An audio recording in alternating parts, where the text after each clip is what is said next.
Hi, we're in Pete Goffwood, my mate's Kitchen Cowboys Food Emporium, and we're just going to be doing a little food pairing with Longitude, Flagstone Longitude. And Pete, nice to see you, mate. Nice one, Bruce. Thank you for having me. Oh, pleasure, man. Always a pleasure. It's a great way to start the week, and I've brought in a little something just to make sure that we get the wheels turning, a little bit of Flagstone Longitude. It's 12 o'clock. Must be 6 o'clock somewhere in the world, huh? Okay, so I think on the nose, what's great about this wine is that it's got a real explosion of red berry fruit, really enticing, wonderful, ripe, red, juicy fruit. So you really want to have a sip of it. Nice and clean. There's some spice, a little bit of cloves. And it's a great way to start the day. It's got a lot of nice plummy fruit, a lot of raspberry, but at the same time it's fairly full-bodied, so it's going to be able to, I think, stand up to some pretty robust food. No, look, I think there's a nice richness to it, and there's a nice bite to it. I think that Shiraz in there is giving some nice sort of meaty texture, which is, I think, exactly what we're going to do. It'll be a nice little steak sandwich, which we're going to throw on the braai, with a few bits and pieces, some mustard, a little bit of onion marmalade, and some rocket. And I think the fruit and the acidity of the mustard and the sweetness of the onions really bring out the flavors of the wine, and will sit nicely with a nice, this sirloin, about eight weeks matured, nice, really meaty, full-bodied flavor will go well with the wine. Yeah, I think it definitely is a wine that goes really well with meat. It definitely is a wine that's structured and it's designed to go with hearty fare, of which, of course, England is famous. Well, we'll start with just a little bit of a simple marinade that we use for the meat, and that's just a little dash of Worcestershire sauce and some olive oil.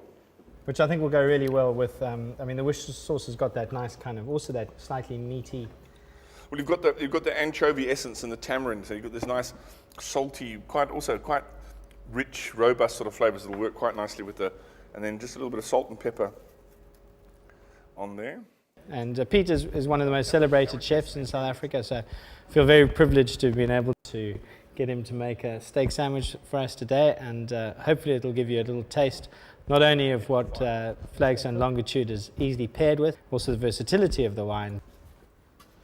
I'm standing here on the balcony of a boutique, secret little hotel in the Victoria and Alfred waterfront, a really isolated, beautiful little spot. And behind me is the Time Ball Tower, which is on the label of the Longitude bottle, and it was really the inspiration for the label and for the name of the wine.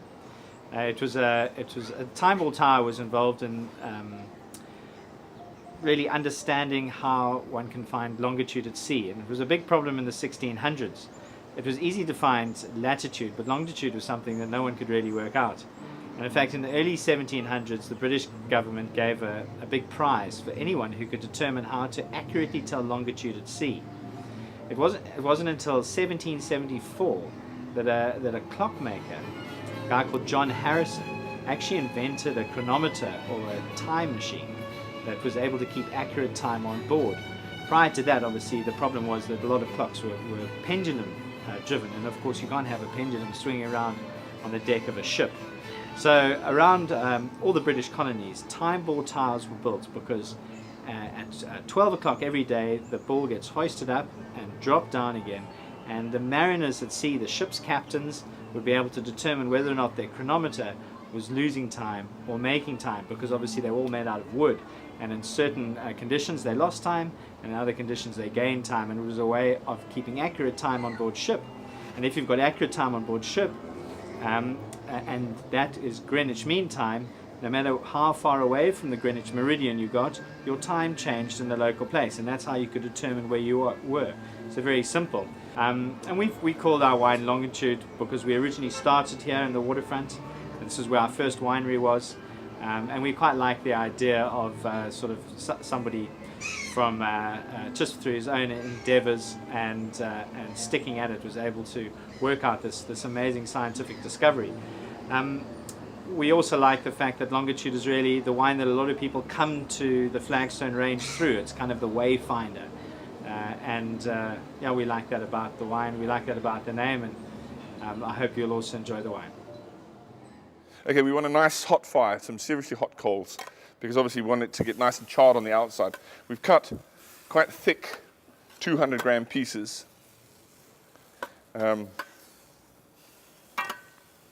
so we get a nice char on the outside. We'll keep it nice and moist and pink and medium rare on the inside.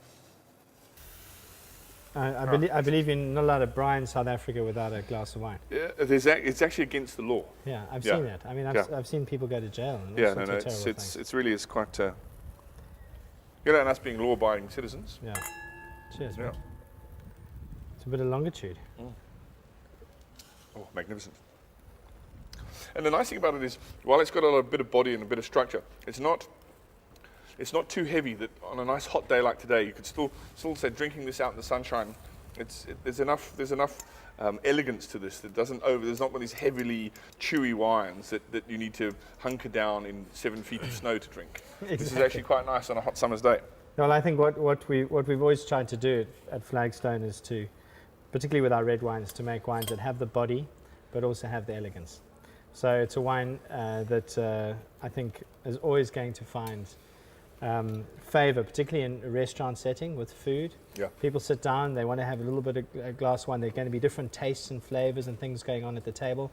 Can have a sip of it without food, but it can also it'll really complement some seriously solid fare. And I think what the thing about Flagstone is that, and it's something that a lot of people tell me who work in restaurants, that if you manage to get a table to order a bottle of Flagstone, your tip just magically becomes more. Well, I think it's a great food one, and you say I think the Malbec in it and everything brings a nice character to it. And I think you could put this with a lot of food. I mean, look, I think it's going to be great with the steaks, but I think it's an easy food one. It's an easy one to recommend. I think it's the kind of thing that if people say recommend a wine and you've got 4 people having 4 different dishes. Maybe a little heavier dishes, meat dishes, that kind of stuff, and you struggle. I think this would be a nice sort of universal thing that would go with just about everything. Well, I think what gets at that is the blend. The fact that we've taken 3 very different varieties, I think Cabernet and Shiraz, which are probably South Africa's 2 signature red grape varieties, and then we've blended it with about 15% of Malbec, which is traditionally from South America, but which in South Africa, we've had Malbec in South Africa for almost as long as South America. Really? It's just never been an important grape variety for us. So we have our own specific selections, which really suit our climate, suit our soils, and it gives it that incredible jamminess, which you get, which is not overly jammy, it's not dead fruit, but it just gives a wonderful dark fruit character to it, which is very yummy, I think. So you've got the structure from the Cabernet, you've got the spice from the Shiraz, and you've got this yummy fruitiness from the Malbec. And that combination allows you to pair the wine with a whole lot of different food. But this would stand up to a bit of spice. A little lamb rogan josh would go down nicely with this. There's a number of different things you could do. This would go pretty well with curry, actually. Mexican food. Bit of Mexican food, not overly hot for, but spicy. Lots of cumin, lots of North African type stuff. You wouldn't go wrong with multiple dishes working with this at the same time. Well, you're the chef, mate. I'm going to have to drink a few more bottles of it just to confirm that that's the case. But in the interest of science, we like to make sure that we get these things right. Absolutely, it's about replication. Yes. Of the scientific beginning. That's well, I mean, you have to test these things in the fields. We're all coming up with a theory and smelling and saying this is what it might be nice with. You really have to go out there and drink eat lots of meat, drink lots of the wine. Just It actually does smell really good. It's lovely. But I mean, just with the that's when pepper, you get the smoke, and the pepper. And you're getting that coming off the braai. It's amazing just on the nose. If it's going to work on the nose with the aromas that are coming off the food. Yeah, certainly. I'm glad I haven't eaten for about 4 days. I kind of forewent breakfast because I knew we were going to have a bit of a monster steak sandwich for lunch, so I did the same. Yeah. And what you'll see, what we've done is with the steak is traditionally we've taken a sirloin and we've actually cut it half lengthways. Yeah, I so what we can do is we'll give a 200-gram steak that's much thicker. Excellent. Okay, so we've just had a traditional South African braai where we've cooked some steaks up, so that you know that when you come to Cape Town and visit us, you're also going to be able to enjoy some good food with people like Pete. Go for it, Pete. Excellent, thanks, Bruce. Well, this is our traditional kitchen cowboy steak sandwich. We do this down the old biscuit mill Saturday mornings, and this is a bit of signature dish of ours. We start off with a nice toasted bun, a little bit of olive oil, then we get a nice, good bit of rocket, nice peppery rocket. It's also, once again, working with the spiciness that was evident in the wine. You could use other lettuces, but the nice bite of rocket just gives it a nice, gives it a good sharpness. It's a good little fresh tomato. And then we're going to get ourselves a bit of steak, and we're just nice and perfect. And then we're just going to finish that off with a touch of Dijon mustard, which we'll put on the lid there. Touch of Dijon. And then this onion marmalade or onion chutney is just, this is onions, red wine vinegar and sugar that's been cooked down for a couple of hours.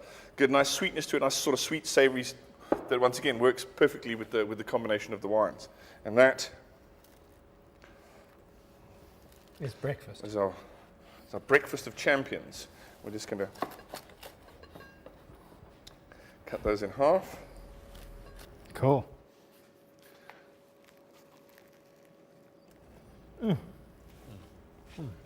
Dude, we rock. Cheers. And with the wine. Well, you got the different layers of the sandwich. You've got the pepperiness, you've got the meatiness, you've got the sweetness, and it's picking up the layers in the wine. You're picking up that it's a blend, and you're getting different elements that you wouldn't get from one cultivar.